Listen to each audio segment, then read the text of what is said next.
일어났던 사례 가운데 대표적인 것을 보니까 혁명이 진행되는 과정을 볼 때 4단계로 나눈다 이렇게 설명을 하는데 1단계의 특징이 뭐냐?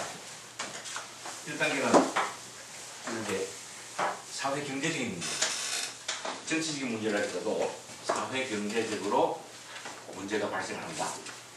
구체적으로 사회 경제적인 문제로도 어떤 문제냐? 이 소득 문제, 개인 간 소득 문제가 너무 격차가 생긴다. 있는 자는 더욱더 있고 없는 자는 더욱더 가난해지는 소위 부익부 빈익빈 현상이라고 그러죠. 부익부 빈익빈. 돈 있는 사람은 계속 여유가 있는 생활을 할 수 있는데 어려운 사람은 더욱더 살기 힘들어지는 그런 소득 격차의 문제. 또 하나는 이 과중한 지나친 세금 부과입니다. 세금. 대체로 정치를 못하는 나라일수록 국민들에게 세금을 많이 때려요. 세금을 많이 때려야만이 자기가 마음대로 할 수 있는 뭡니까? 권력을 더욱더 강화시킬 수 있는 돈을 모을 수가 있죠. 그죠? 어느 나라, 딴 나라에게 내가 권력을 강화할 테니까 딴 나라 지도자에게 돈 좀 빌려줄 수 있는 이야기는 통하지 않는 이야기죠. 그러니까 과거 옛날 임금 왕이 지배하던 시절부터 지금까지 마찬가지로 국민을 가장 못 살게 하는 것 중에 하나가 무거운 세금입니다. 세금. 세금을 많이 부과하게 되면 국민들이 점점 피로해지는 또 어떤 면에서는 이 사회 경제적인 문제에서 또 어떤 문제에서는 특정 지역 혹은 특정 개인에 대해서 경제적인 혜택을 많이 준다는 이야기입니다. 경제는 골고루 우리가 나눠 먹어야 되는데, 가져야 되는데, 내 고향이 어디다, 예를 들어서, 또 내 집안이 어떻다. 이런 사람들에게 특별히 그네들을 보호해주고, 비호해주고, 돈을 많이 그네들에게 지원해준다는 이야기입니다. 여러 사람에게 골고루 돌아가야 할 돈이 한쪽으로 쏠립니다. 그죠? 그러니까, 말하자면, 일부 특권 계층, 특정인, 혹은 특정의 지역에 대해서 예산을 과중하게 잘못 이렇게 배정하는 그런 경우도 사회적으로 큰 불만을 가질 수가 있겠죠. 우리는 경상도, 전라도 이런 표현을 많이 썼습니다. 경상도 지도자가 몇 사람 나오다 보니까 경상도가 발전했다.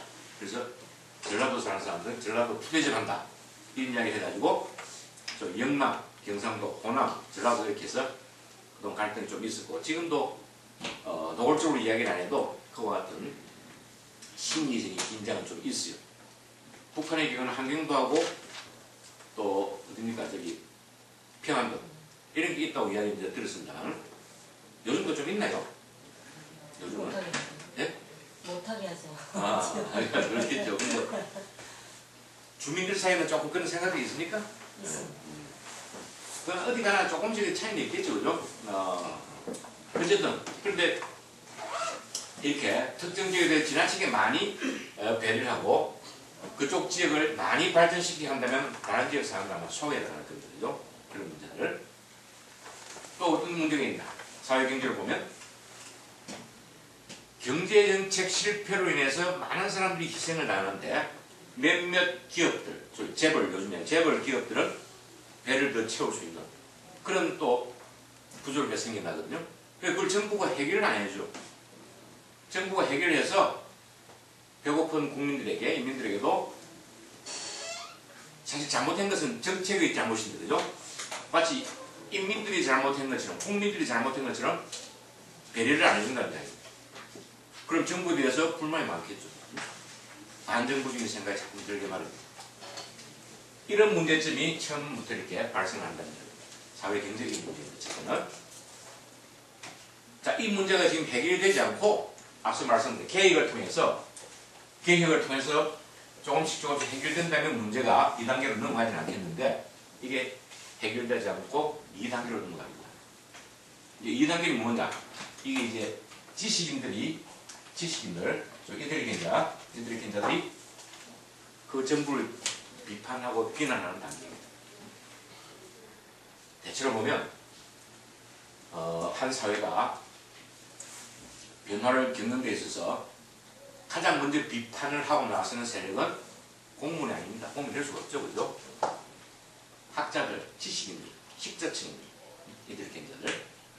이네들은 자기들이 배우고 알고 있는 것은 이런 1단계에서 정부가 마땅히 해야 할 일을 해야 한다고 생각하는데 안 한단 말이죠. 그러니까 2단계 그럼 지식인들이 정부에 대해서 비판을 하게 됩니다. 비난을 하게 됩니다. 왜? 정부는 또 국가는 이런 것을 고치지 않고 그냥 묵인하는 혹은 그들을 방관하느냐 이런 비난을 하게 되죠. 그래서 이것을 지식인들이 현실을 비판하는 것을 지식인의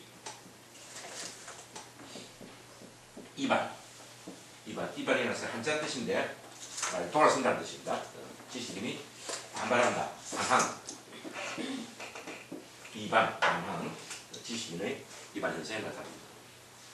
정부에 대해서 지식인들이 점차 비판을 가게 되고 이 정부는 앞서 얘기했던 윤리적으로도 정당하지 못하고 법 질서도 지킬 의욕이 없고 또 국민 복지를 행할 거란 자격도 없다. 이런 식으로 비판이 가해지면 어떻습니까? 비판 세력이 더욱더 많아지겠죠. 많은 국민들이 여기 합세합니다. 지식인들이 이야기가 옳다, 맞다. 또 정치적인 뜻을 가지고 있는 사람들도 여기에 합세를 하게 되죠. 그럼 반정부적인 입장이 더욱더 강화될 수밖에 없습니다. 자, 이 단계에 왔음에도 불구하고 정부는 여전히 뭐 별건 아니다. 정치를 하려고 하다 보면 그럴 수도 있는 것이다. 그렇다고 국민 모두가 지금 굶어 죽는 건 아니지 않느냐. 이런 식으로 또 방관을 하게 되죠. 그리고 지식인들을 탄압합니다. 말 안 듣는 지식인들. 그들의 경자들을 감옥에 잡아줬죠. 왜? 소리를 못 지르게, 말을 못하게, 글을 못 쓰게. 이제 이런 식으로 이제 변화가 됩니다. 도저히 개혁 의사가 없습니다. 그것이 이제 3단계에 들어오게 되면 보다 심각한 정치적인 문제로 나서게 되는데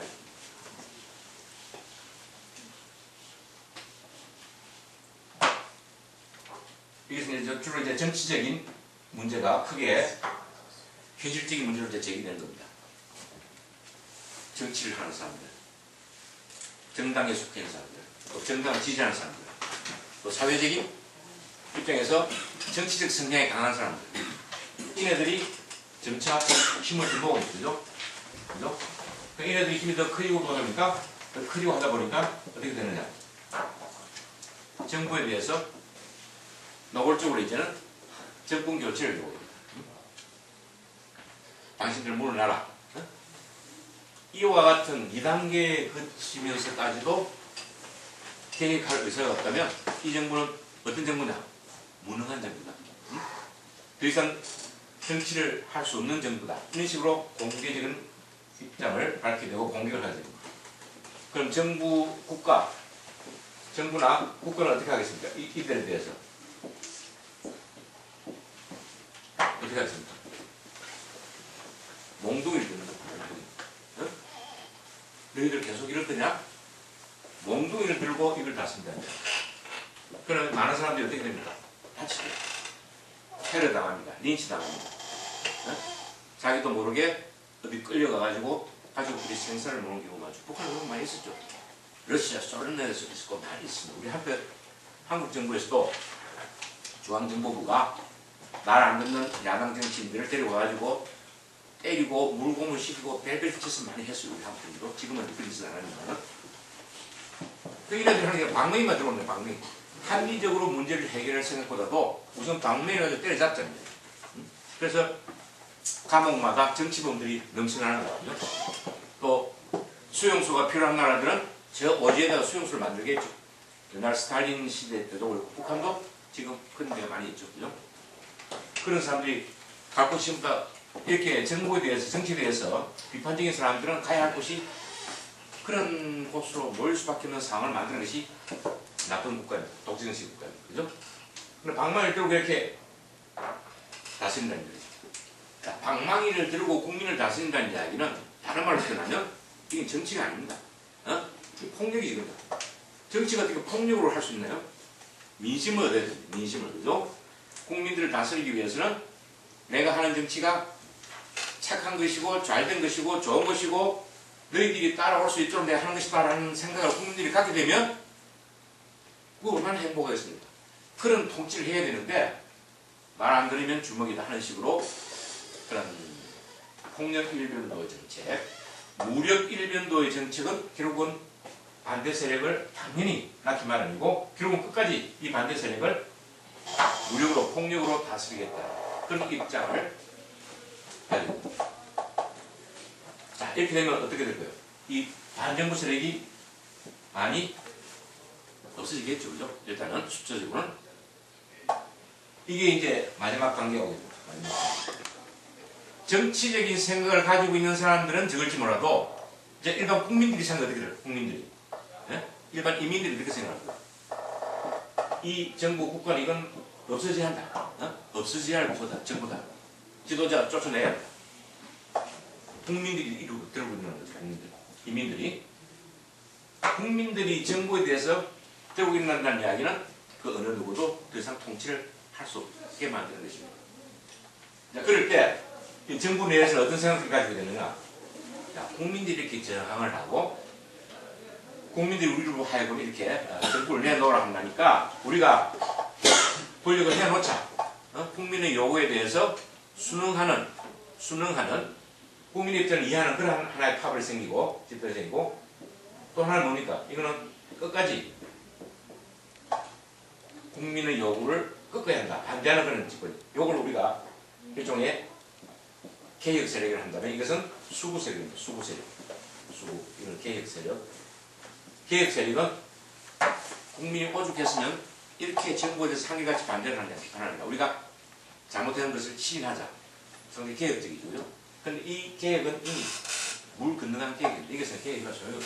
하려면 2단계 정도까지 개혁을 해야 되는데 그러니까 소위 이제 소수의 입장이지만 이 개혁파 입장이 생기게 되고 또 하나는 여전히 집권당 내에는 국가 내에는 수구 세력이 많습니다. 양적으로는 끝까지 국민들을 폭력으로 다스려야 한다. 이렇게 양쪽에 균열이 생깁니다. 이것을 우리가 권력장치의 분열이라고 하는데 권력장치의 분열 권력을 서로 이렇게 함께 나눠 쓰다가 한쪽이 이제 삐져나가고 한쪽은 계속 잡겠다는 생각을 하고 권력장치가 이제 자체 내에서 분열을 일으킨다. 통치가 안 됩니다. 바로 여기서 이제 여태껏 통치해오던 정부의 조직이 완전히 뒤바뀌는 혁명이 발생하는 거죠.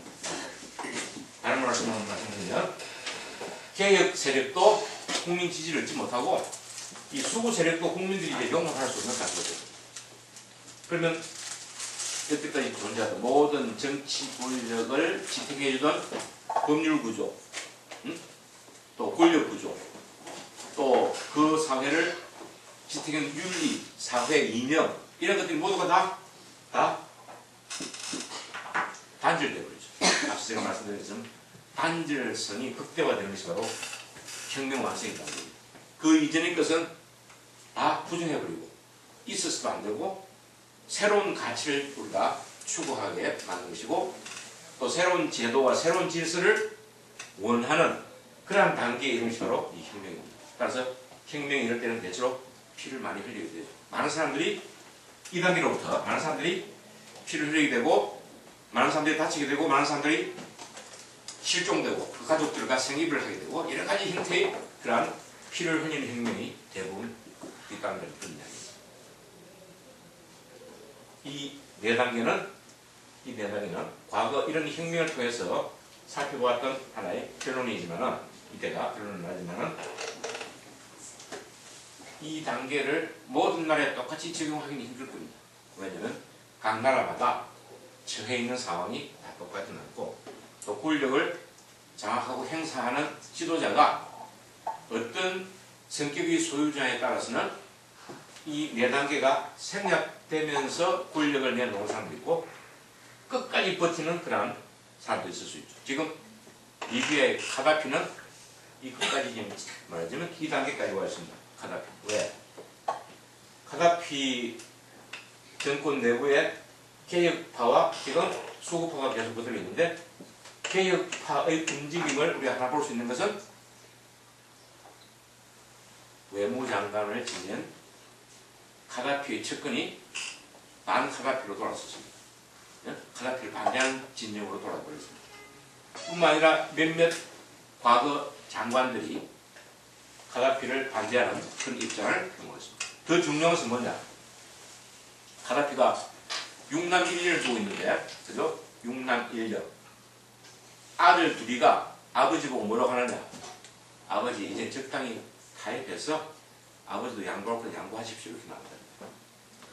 요 얼마 전까지만 해도 우리 아버지는 옳은 사람이니까 끝까지 정부가 가지고 있는 무기를 민간인들에게 쏘는 한이더라도, 사용하는 한이더라도 리비아 정부는 계속 유지돼야 한다고 강조했던 그런 아들들인데, 요 며칠 전부터는 상황이 벌써 이런 상황까지 정리되었으니까 더 이상 시민들, 국민들을 정부군이 무기를 쏘아서 죽여서 내겠습니까? 또 국제사회의 비난도 있고 비판도 있고 아들들과 아버지한테 지금 타협을 지금 종용하고 있는 상황이 되다 보니까 그 분열 현상이 지금 하나 둘 나타나면 되겠습니다. 얼마 전에 권력을 쉽게 내놓았던 이집트의 그 무바라크는 본인이 책임을 지고 큰 유혈 사태 없이 권력을 내놓고 떠났습니다. 무바라크는. 왜? 자기 국민들이 이렇게 피해를 보서는 안 된다는 점이에요. 근데 리비아 지금 가다피는 역시 좀 독종입니다. 국민들에게 미사일을 쏘고 대포를 쏘면서 권력을 계속 유지하게 되는 생각이 있습니다. 그래서 이미 이 단계가 되면 가다피가 타협안을 내놓아도 제 생각을 했습니다. 이미 리비아 국민들은 가다피 정권을 일체 인정하지 않겠다는 의지가 지금 더욱더 강해진 상황이기 때문에 타협의 여지는 상당히 비관적으로 봅니다. 이러한 단계에 우리가 그 북한의 경우에는 아까 말씀드린 것처럼 과연 이런 단계가 진행될 것인가, 중간 평가는 불가능하다 하는 이야기들이 이제 전문가들 이야기고, 저도 좀 그런 생각을 갖고 있습니다만, 그럼 북한 내부에서 과연 어느 정도의 어떤 변화가 일어날 것인가? 전에 언제 한 말씀드렸습니다만 가능성이 있긴 있죠. 제가 시나리오 언제 말씀드린 적이 있습니다만 한 10년 전에 그 글을 하나 제가 써가지고 북한 내부 붕괴 가능성에 대해서 중국이 어떻게 할 것인가, 이렇게 그런 제목으로 제가 글을 쓴 적이 있는데, 그거 쓰면서 북한 내부의 그 분열 가능성 시나리오를 한 4가지를 생각해서 전에 한번 말씀드렸죠. 그런 했습니다만 그러니까 시나리오입니다. 시나리오. 실제 북한에서 진행되는 것은 아니고, 근데 문제는 시나리오가 대체로 맞는 경우도 있어요. 시간이 흐르면 문제가 될지 모르겠지만은.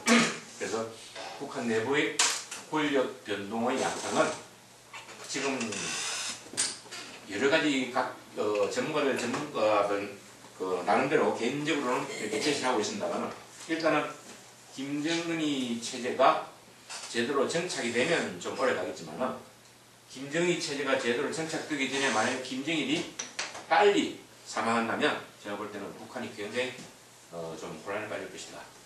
이제 이럴 때 그럼 북한 사회주의 체제가 지탱될 수 있도록 가장 원하는 나라 중국이 틀림없이 북한을 돌봐줄 겁니다.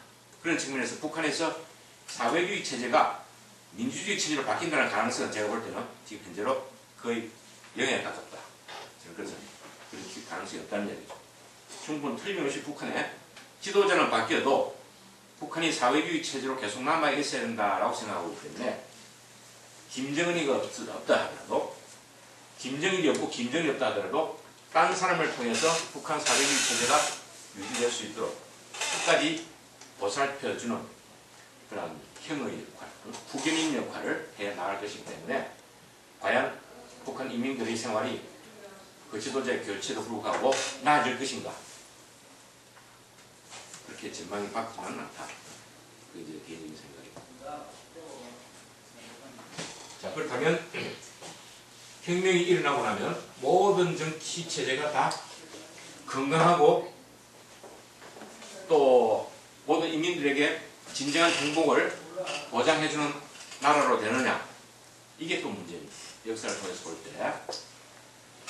혁명을 경험한 나라는 또 다른 혁명을 경험한 경우가 있습니다.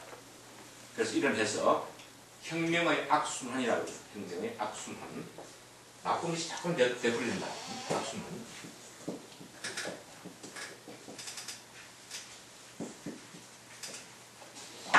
자, 혁명을 했으면 새로운 지도자가 들어서고 새로운 권력구조, 대통령제, 의원내각제, 혹은 또 양원제, 국회가 양원제로 나눠가지고 뭐 여러 가지 권력구조 변화도 있을 수 있고요. 또 사회 이념이나 이데올로기도 바뀔 수 있겠죠, 그죠? 우리가 어떤 사회에 어떤 이념을 추구한다. 또 사회 모든 그 어떤 경제적인 부분에서도 큰 변화를 줄 수 있습니다. 자본주의적 혹은 또 사회주의적 이 두 가지 어떤 중에 어느 선택할 것인가, 혹은 절충형을 선택할 것인가 등등 많은 형태의 변화가 있게 되면 국민들이 희망을 가지고 그 정부에 대해서 기대를 갖게 됩니다. 그러니까 혁명을 했던 세력들이 이제는 집권자가 되겠죠, 그죠? 과거 반정부적인 소위 반정부 세력에서 이제 집권 세력으로 변신하는 거죠, 그죠? 집권 세력. 혁명을 주도했기 때문에 이제 집권 세력, 집권자가 되었습니다. 그럼 이네들은 처음에는 어떤 생각을 가지겠습니까? 혁명 이상이 있었겠죠. 혁명 이념, 혁명 이상이 있을 것입니다. 아, 과거 지도자는 이렇게 잘못했기 때문에 우리 절대 그런 짓을 해서는 안 된다.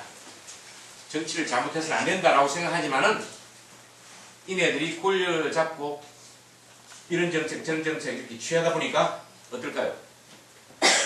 완전히 새롭고 국민들에게 지지를 받을 수 있는 그런 정책을 내놓고 실시하면 좋은데 집권을 하다 보니까 자꾸만 자기들도 권력에 마시돼 간다는 거예요. 권력을 장악해도 좋죠. 지 마음대로 할 수 있죠. 돈도 많이 벌어줘. 편한 생활을 할 수 있죠.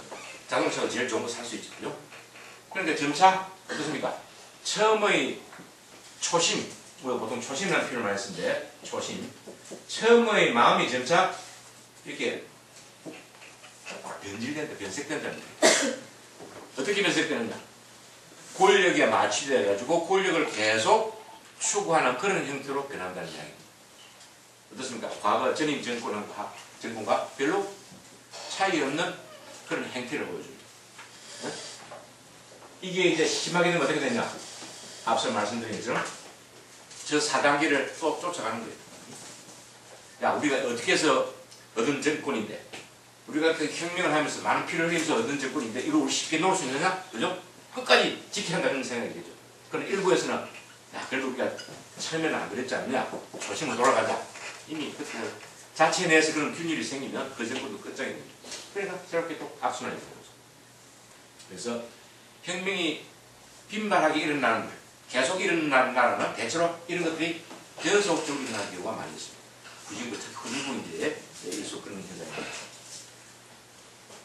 그래서 제3세계, 보통 제3세계 부진부의 경우에는 이 혁명의 악순환이 비교적 자주 일어나는데 특히 쿠데타와 같은 군사 정변을 통해서 정권을 획득한 나라일수록 더욱더 이런 현상이 자주 나타납니다. 마지막으로 제가 말씀드릴 것은 쿠데타입니다. 쿠데타도 정권 권력 변동의 하나죠, 그죠? 쿠데타. 군인이 하는 경우도 있고, 일부 그 신하가 하는 경우도 있고, 그죠? 일반 국민들이 하는 쿠데타는 아닙니다. 그런 쿠데타는 아니고, 쿠데타는 아주 짧은 시간에 왕이나 최고 지도자를 제거함으로써 권력을 바로 이렇게 장악하는 이런 특징이죠. 모두가 최단, 가장 짧게, 그리고 피해도 가장 적게, 왜? 지도자 한 사람만 제거해버립니다. 대통령 한 사람만 암살해버립니다. 왕 한 사람만 제거해버린다니까요.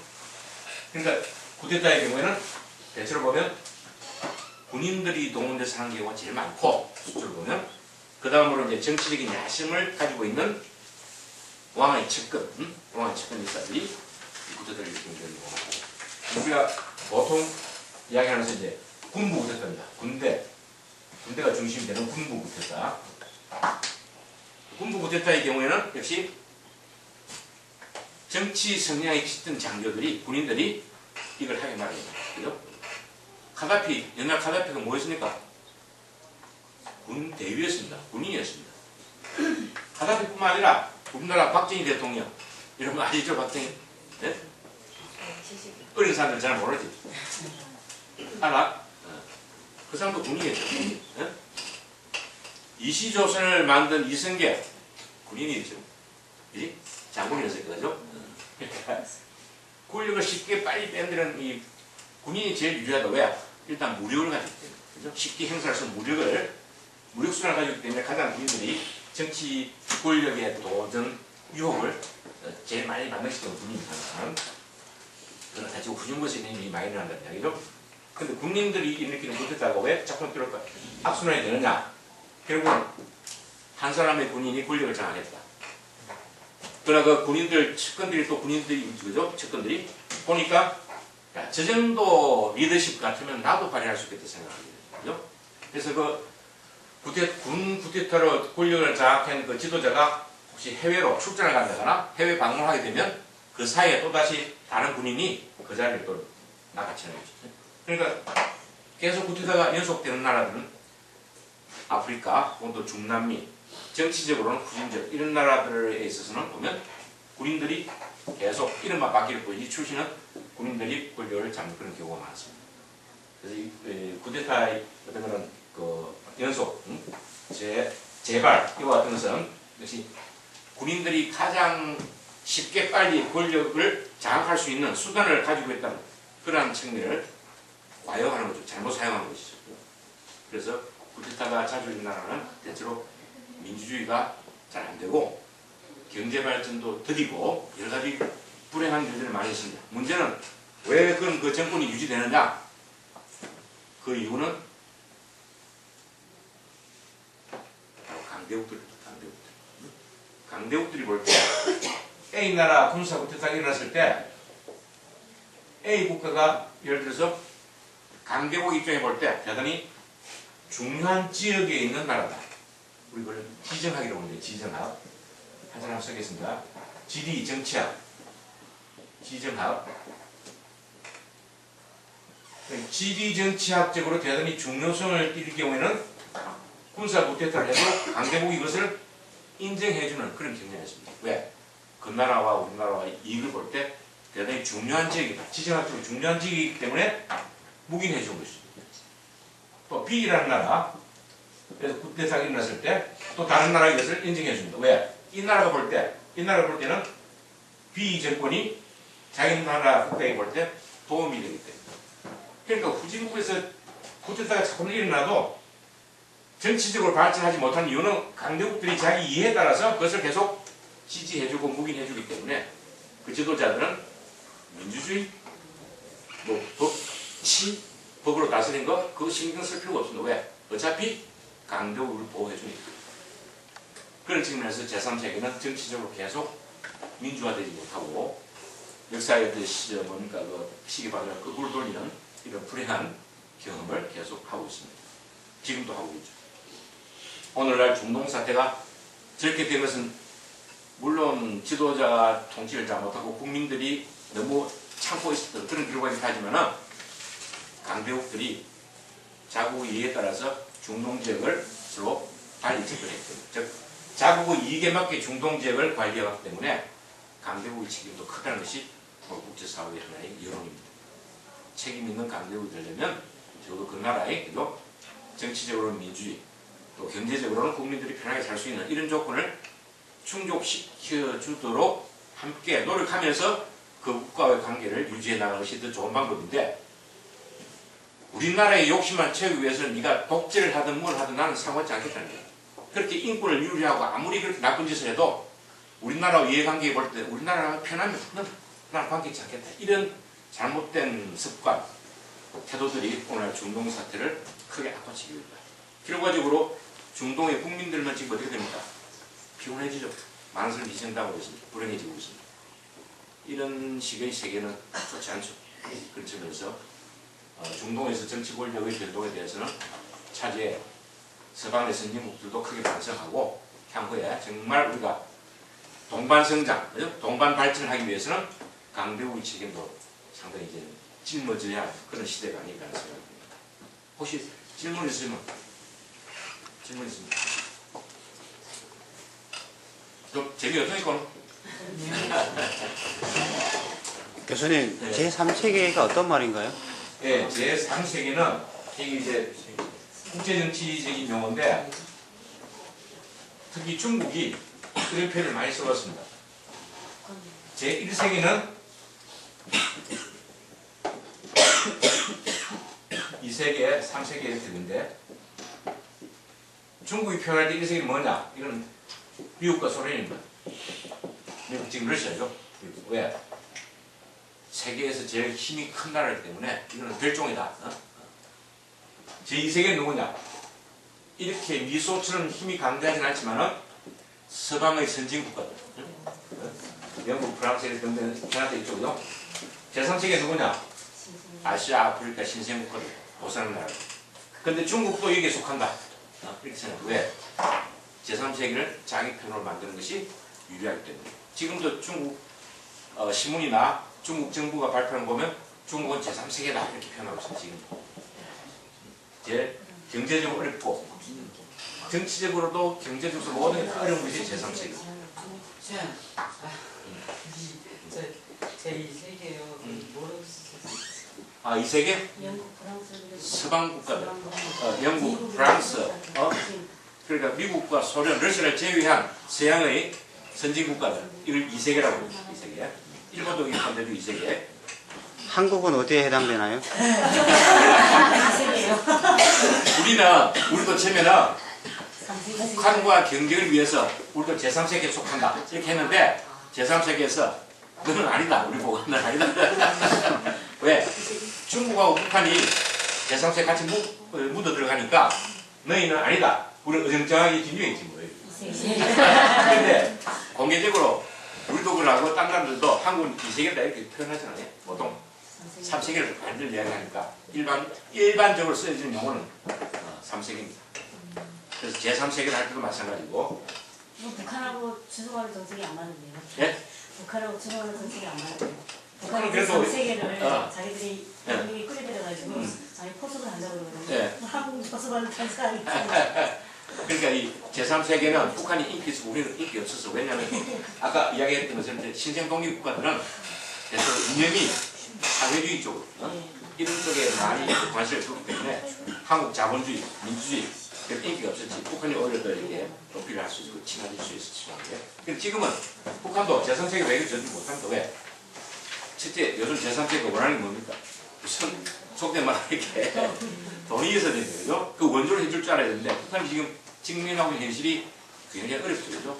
그런 측면에서 제3세계와 외교 관계를 한국과 북한이 맺었을 때 북한이 우리보다 우위했었지만 숫자적으로는 제3세계에 대한 원조는 우리가 훨씬 더 많죠. 액수는.